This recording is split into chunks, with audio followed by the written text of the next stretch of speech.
mentioned faith in the context of the Declaration of Independence when he was acting like that as a governing document of the nation as opposed to the Constitution, because he decided to conflate documents written more than 200 years ago. Both behind them. I think also the President's point about how the conservative base is going to react to his messaging, Romney Care, and speaking out and talking about it.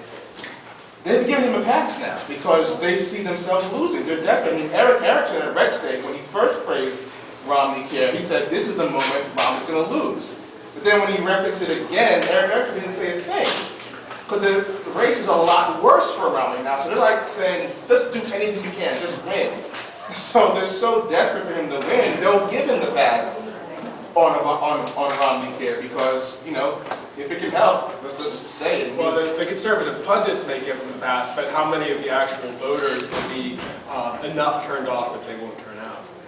Maybe. I don't know. I think he was I think on the other things that, well, faith and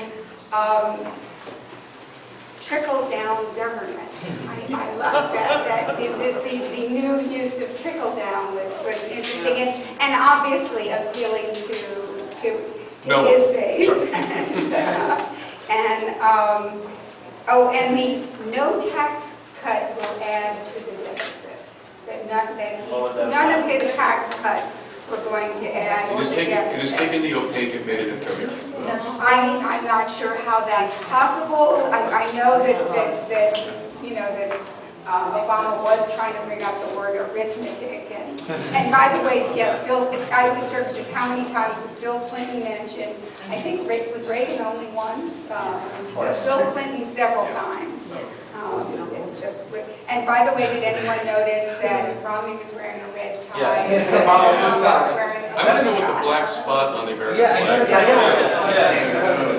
I was told it looked more purple in other UCAS. It was going for the middle ground, actually, instead of blue. That's the purple states, yeah. This election is going to come down to who goes to the polls and votes. That is what this election is going to come down to. Now, I think if this room proves anything, it's that President Obama clearly did not hurt himself with his supporters. He may not have lived up to expectations, but expectations may have been very high. The question is whether Mitt Romney came across as assertive enough so that the people who were lukewarm for Mitt Romney and thought, well, you know, he's Mitt, now think, well, this is a solid performance by a person that I can support. That will determine this. I don't know. I think that in some ways Romney came across fairly well. I know somebody can talk about the presidential aspects of President Obama clearly came across as presidential. I'm not sure that Mitt Romney was that snarky in any particular point. I didn't perceive that. So that's what's going to come down to. Was he assertive enough to get the Romney people out to vote for him?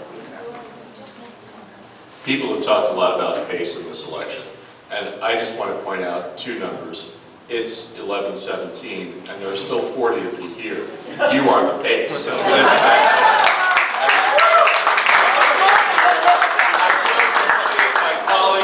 who have come out here to share their thoughts on this, but it doesn't happen without you. Thanks so much. Folks, let me just remind you, it doesn't stop here. The next debate is the vice presidential debate on the 11th of October. We're going to be across the street in the Engelman Recital Hall. And that will be preceded by a panel on polling. We have Kellyanne Conway, we have Jeff Plout, we have Mickey Blum, we have Mickey Carroll, it's always good to have these two Mickeys, and we have Marjorie Conley from the New York Times. So we'll have Quinnipiac, Global Strategies, Conway, Griffin, and us. It'll be a wonderful time. And then we see at 9 o'clock, same thing here. For the last two debates, on the 16th and the 22nd, we're across the street in the multi-purpose room. Let's